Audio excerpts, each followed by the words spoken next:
So the big question is this. How entrepreneurs like us who have been breaking with old beliefs, like the idea of holding a 9-to-5 job and living paycheck to paycheck, taking a lifetime to reach business and life success as the only option we have?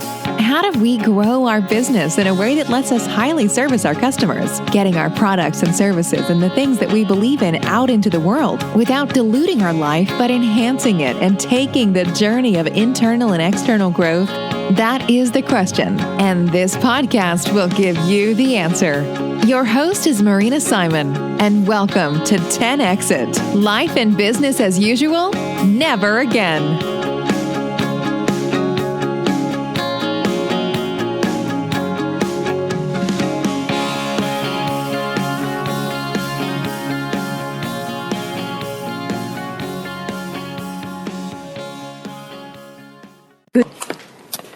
Well, this morning I woke up and for some reason, YouTube threw at me a video about a Buddhist monk.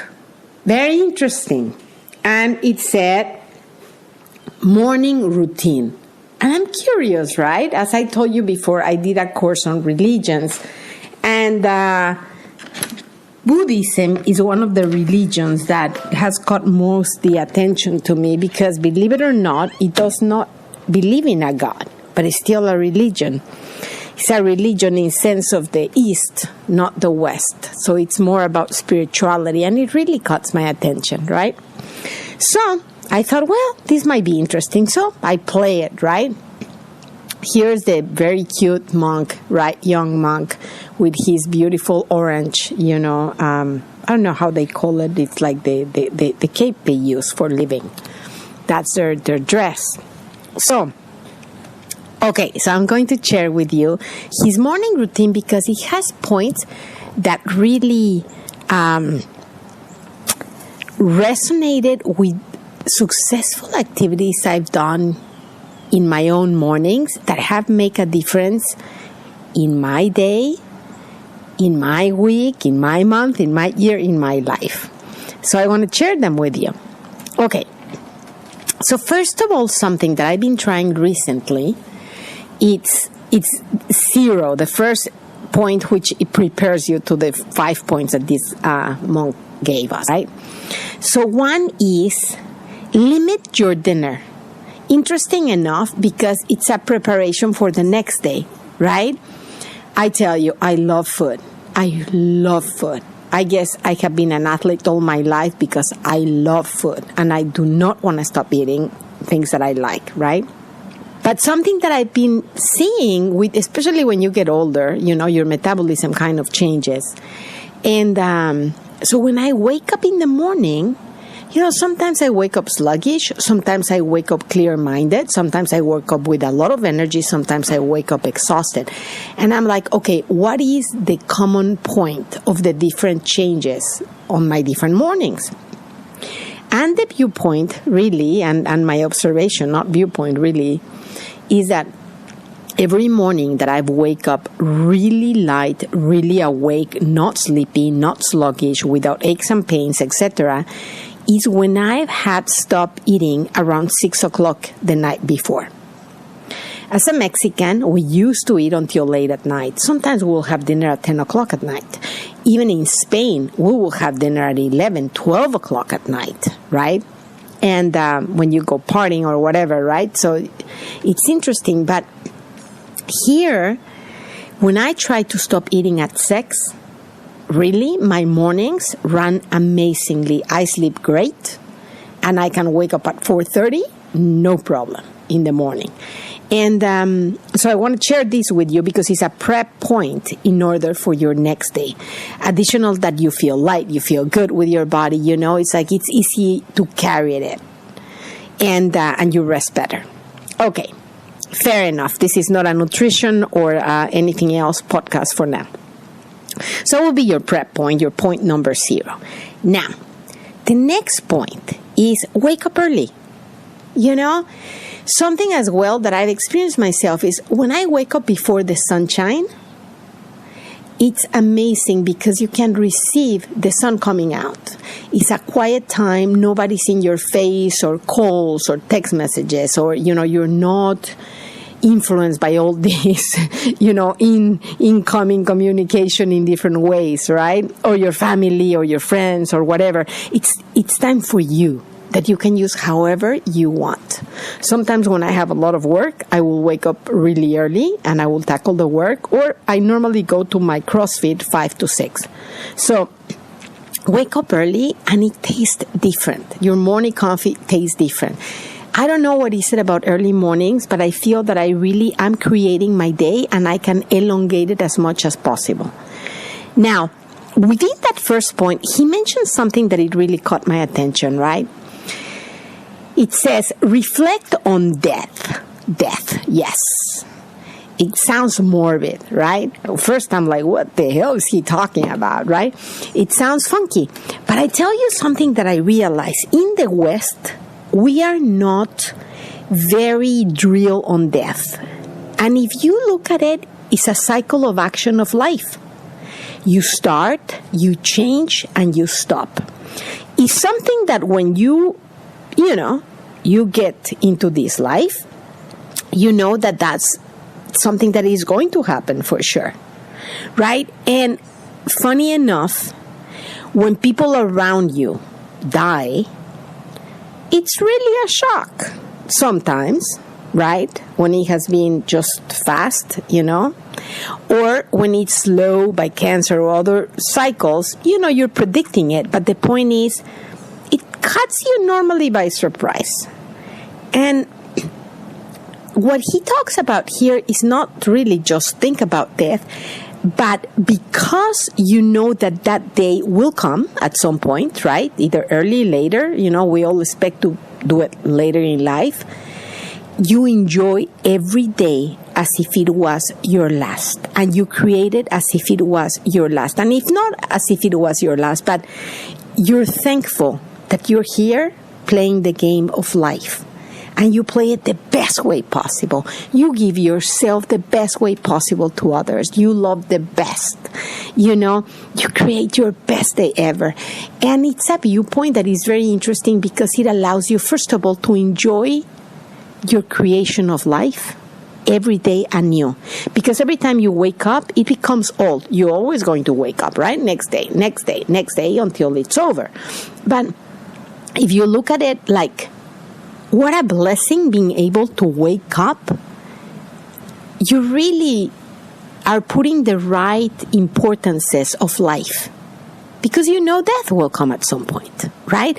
And it's also preparing you so it doesn't become as unexpected, and also preparing you, for what? For living life to the fullest. I thought it was magnificent, and yeah, just being grateful for every day afresh. Okay, next point that he makes is make your bed. What does he mean by that truly? Okay, you make your bed, you fix your area. First of all, it's nice to stay or live in a clean environment, an organized environment. It doesn't have to be expensive. It doesn't have to be full of luxuries, but it has to be clean and organized, an area where you're comfortable operating at, right? The other thing is discipline. Right? I remember when I was a kid, right? You want to hear a short story? I used to wake up and I'm like, why does my mother wants me to do my bed? I have to go back again in a couple of hours, right? It's like, again, it's going to be night. So why should I do my bed? I don't get it. Such a mess, right? It's like, extra effort. I remember thinking this. I'm like, why will I do my bed again? And then again, I'm going to unmade it. So it's interesting because it's a point of discipline, right? There's things that that maybe there's things in your house that you look at it and you're like, oh God, I need to fix this. Yeah. But it's not a priority because it's not, it's not stopping you from your daily routine, right? Like it's not like you don't have water or whatever. So something that is behind. But you know what? It's a point of discipline. Putting order across your area or your material things, right? Your space. If something is not working properly, either you fix it or you throw it away. Why do you want something that is not working, right? Or why do you want something that is not orderly, right? You come into your room and you have piles of papers. And why do you want that, right? Either you put order or you throw them away. And I've been really practicing this point recently, As you go in life, I don't know if it also happens to you, but we tend to accumulate things. I mean, really, especially here in the West, it's like we have so much stuff, And then you end up swimming on these things that you end up not using, right? So I try to declutch and clean my house, my room, areas, take it by gradients. You can take areas and just look, what do I use? Do I use really this? How long has it been that I don't use it? Okay, give it away so others can use it, right? You can give it to Salvation Army. You can give it to somebody else. Give it away. If it's a great piece, right? Give it away. If you don't use it, get rid of it. Keep your environment clean. And that's a point of discipline. Okay, very good. Number 3. He talks about meditation and chanting. Well, we normally in the West, we don't meditate nor chant, right? But I tell you what is good that we do is put an intention and decide what are you going to create that day, your main products of that day, right? Like instead of waking up and life giving you things that you need to do, decide before you start your day, what is exactly that you're going to do that day. What are you going for? What are your products? Operate and do things with intention. That's one of the things that he talks about, and it's so true because sometimes we just go like into a, rat race routine. No. What is your intention to create today? Right? Maybe you have to handle something at work. Of course you have to handle everything at work every day, but just put an intention of getting ahead of just the normal routine. Maybe there's a big project you have to tackle. Decide what points you have to tackle that day. Or maybe you want to handle something regarding your family or your children or your spouse or maybe your mother or maybe, I don't know, any area of life. Decide what are your main intentions for the day. Maybe you want to get in shape, right? Maybe you want to get healthier. Maybe you want to stop watching TV and the news because you want to get really more positiveness in your life. So put an intention or several of them of what do you want to accomplish that day before the day gives you the things to accomplish. You see, there's a key difference here. You know what he said? Either your cause to create your day or your effect and you receive from your day what your day gives to you. Maybe it gives you a problem. Your employee wants a raise or there's a flap on your company or, your child came up sick or this and that. So life is giving you things. No. That's okay. You'll handle. But what do you intend to do? That is very important, especially if you have we all need to do plans for the future. You have like your daily plans or your yearly plans or your more long-term plans. But if we have goals to accomplish in the future, we have smaller goals every day. Break them down. And those can become your intentions of the day. And make sure that part of those intentions is to have fun in life. Make it like Mr. Tony Robbins, right? I was listening recently. Make it a duty. Have fun is a duty. I tell you, there's times in life where I have been running through, I have to, and I have to say, I have accomplished a lot. But the thing is, sometimes in sections of my life, the word fun, I cannot even pronounce it. When I start looking that things are not going right, is when I stop smiling. When I stop smiling, I'm like, what? It's like I cannot live life without fun. Life needs to be fun. So make it a chore and a duty, not a chore, a duty to have fun. It's key on your day. So that is the part of meditation visualization is live life with intention. Decide what you want that day and start with it before your day starts. Okay, number 4, he talks about act of generosity. This is really interesting. I tell you, here in the West, we're used to seeing a lot about what we get. We take, right?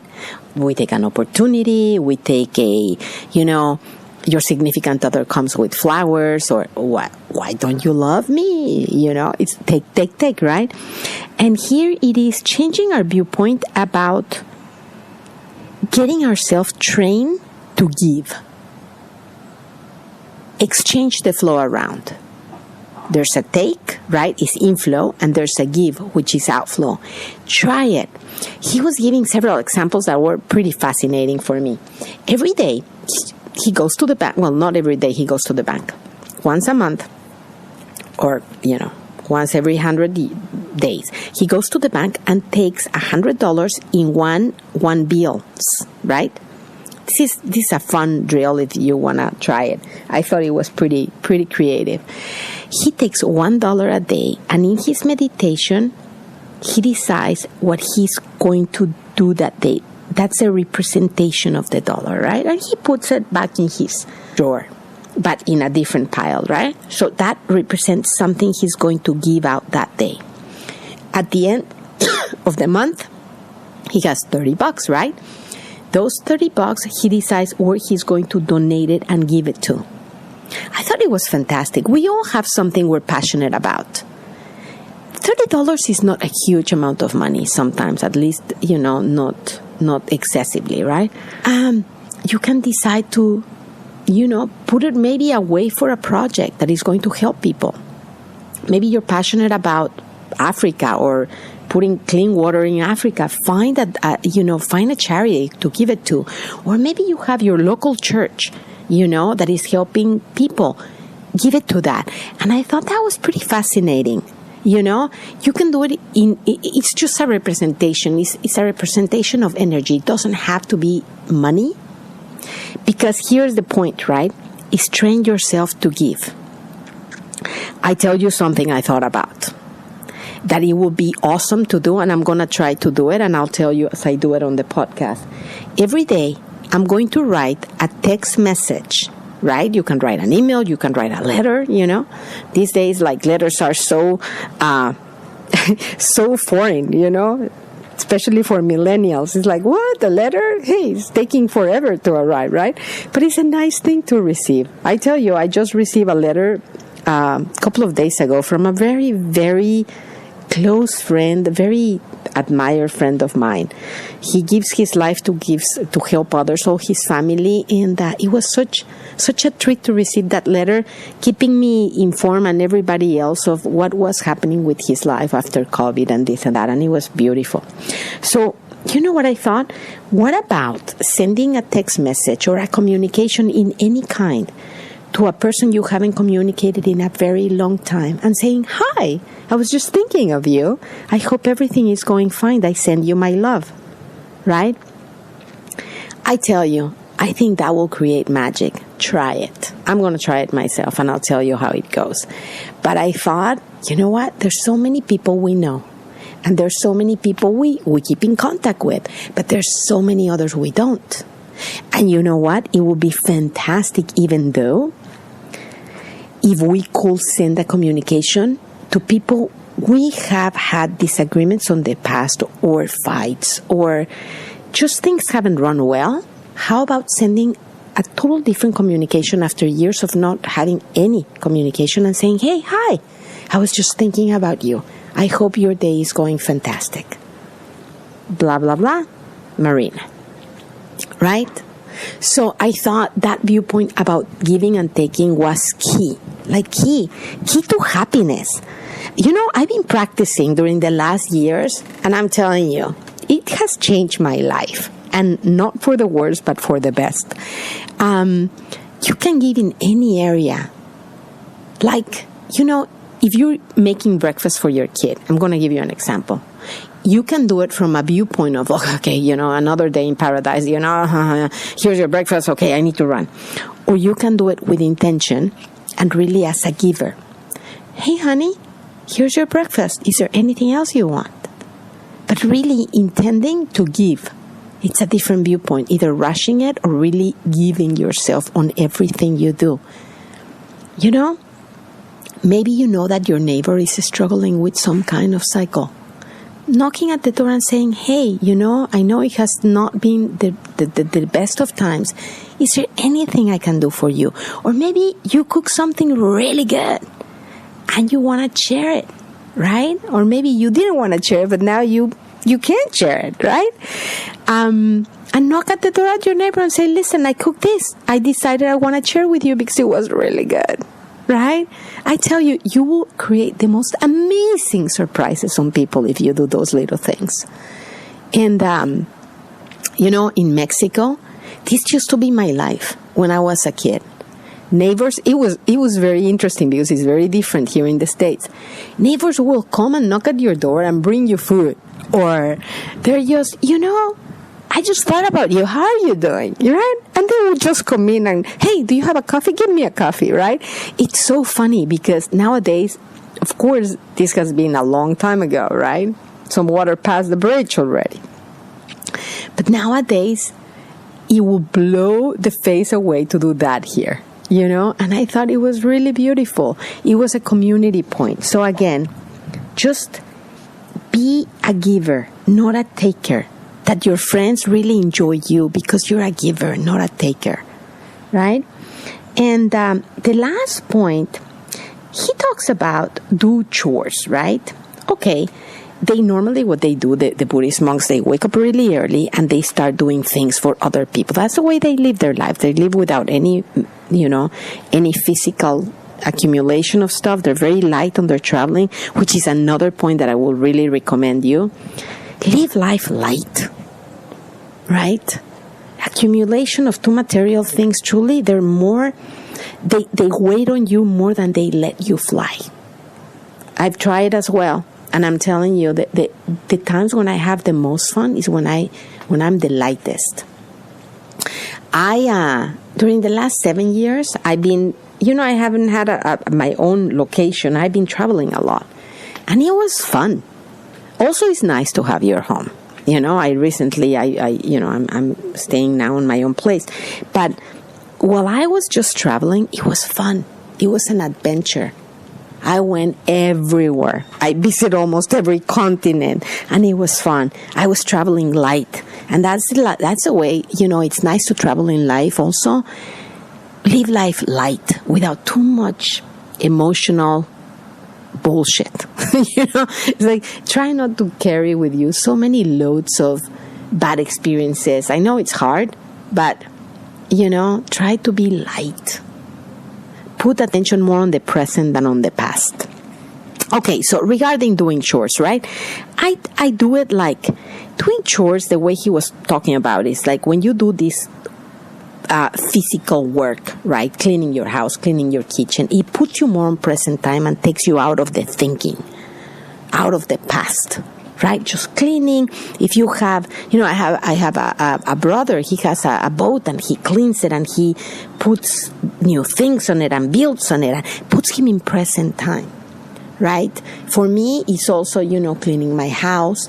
But for me more, and I want to tell you this, part of like doing your chores point for me is doing exercise, doing sports. If you like any kind of sports, you know what I'm talking about. It really puts you in contact with the present environment, with your environment. You look at things, oh my God, you find new things that you didn't saw before. It really, really is therapeutic. So I personally wake up super early, 4:30, right? Take something, in the morning I normally take a celery juice so I can cleanse my body. And then I go to do my CrossFit or I run or I do different things that I've been doing at sports. Recently I've been doing CrossFit. And I go 5 to 6 and my day starts differently. As soon as I start moving the body, I get lighter. I got less sluggish, more in communication with my environment. I can be more cause over the creation of my day and less effect. Funny enough, the times that I haven't put that in, guess what happens?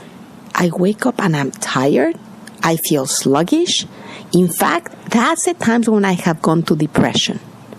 Interesting enough, I realize that it's connected with the body. It's not only mental, guys. It's also body, right? For those guys that take pills for depression, I think there's better ways to go about it. And one of them is good nutrition, exercise, and wake up early, guys. If you don't know it, it's really a pleasure. So I hope it helps, these 5 successful actions or morning routines from a Buddhist monk. Have a kick booty day. Thanks for joining us today on 10 Exit. Life and business as usual, never again. We love always hearing from you. Please feel free to send Marina an email, marina@marinasimonbrand.com. Your input and comments are always welcome, the good, the bad, and the ugly. And if you like the podcast, you can always subscribe to it. Remember, the best way to predict the future is to create it.